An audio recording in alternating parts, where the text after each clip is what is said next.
Good morning, Lynchburg City students. As I'm sure you're getting familiar with, I'm Tristan Brown, and I'm so glad to be here with you today to present you another math SAT prep video.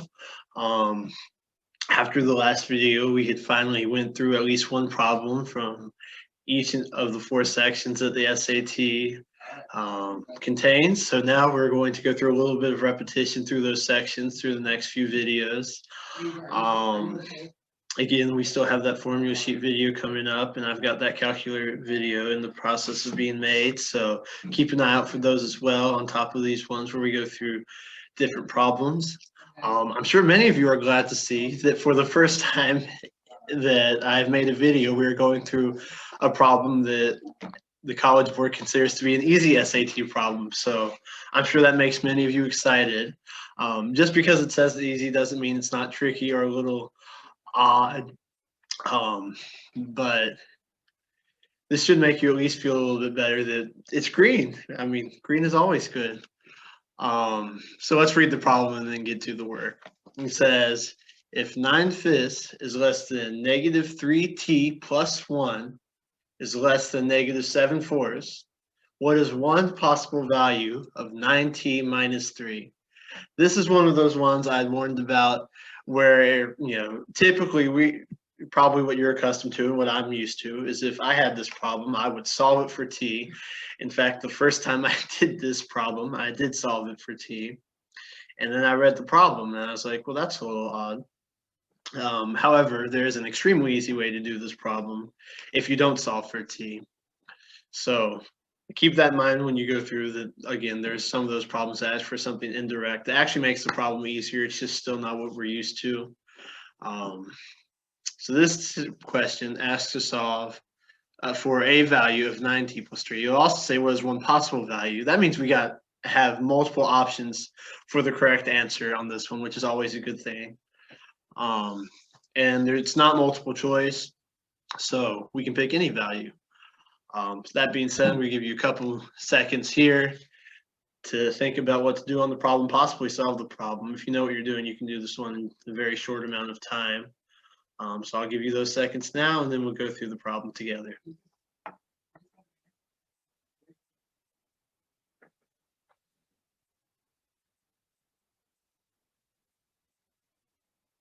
All right, so hopefully by now you have an idea of what we're doing.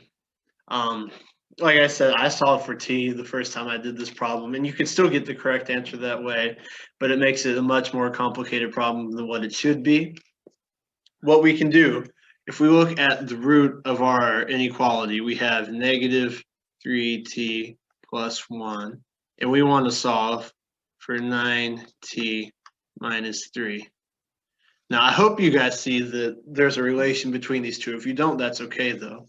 But if you look, there's a negative here, it's a positive here, it's a positive here, and a negative here. This first term has a t, and the second term doesn't.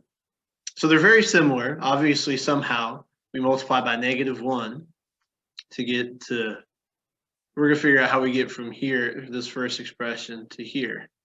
So obviously, we multiply by a negative. So that's how we get our signs flip from a negative 3t to a positive 9t, and a positive 1 to a negative 3. And now it's probably multiplied by some factor. I hope you guys recognize what it is. If you don't, that's okay, though.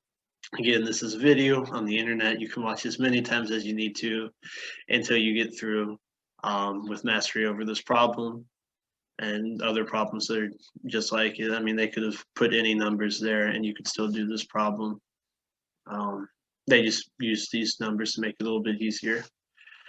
So to get from -3 to 9, if you remember from our multiplication tables way back in 3rd grade, or at least that's when I did them, 3 or 9, I guess this would be the opposite. This would be division, but 9 divided by 3 is 3.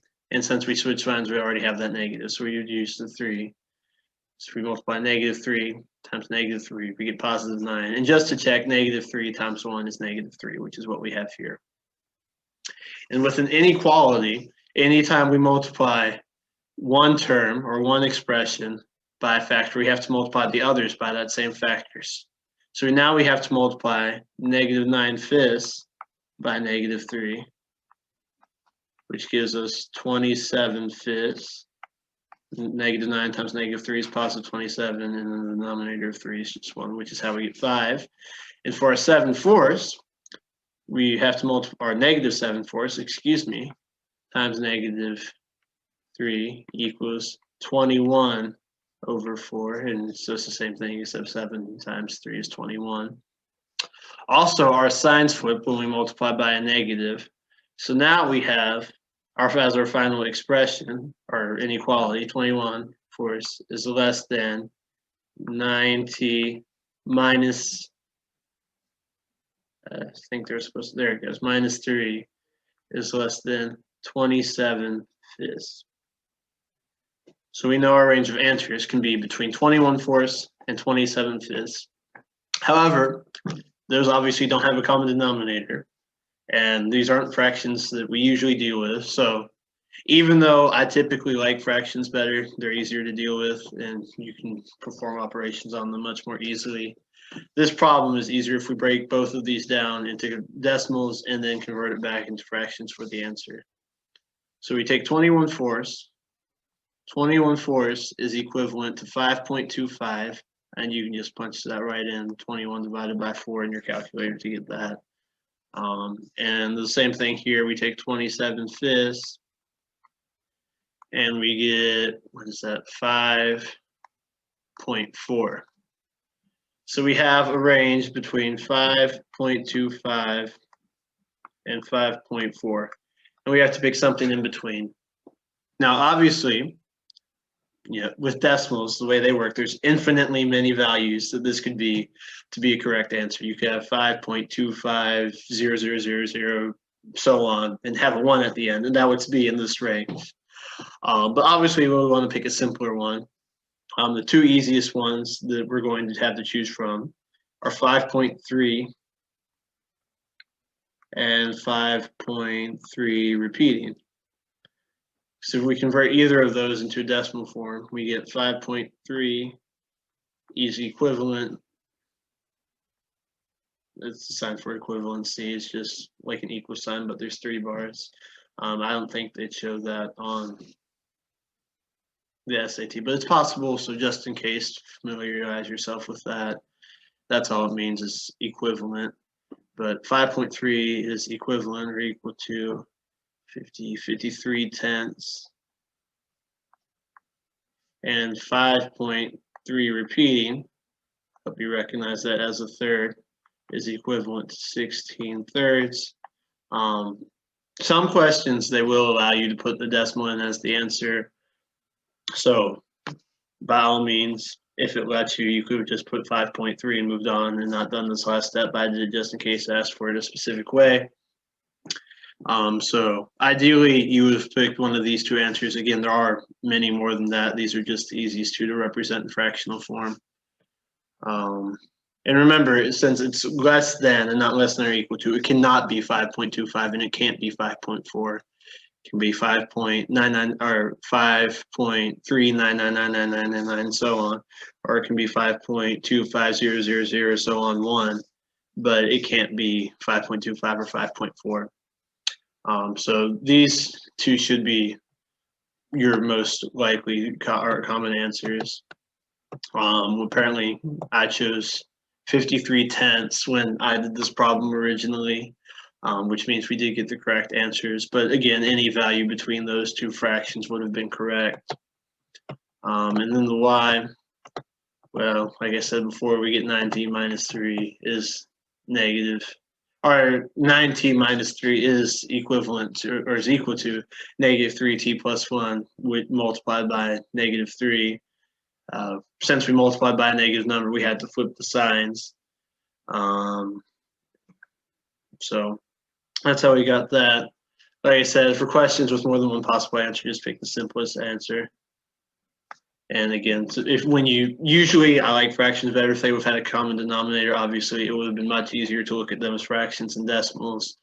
But they had different denominators, so it was easier to look at them as decimals in this case to find the best answer for this problem.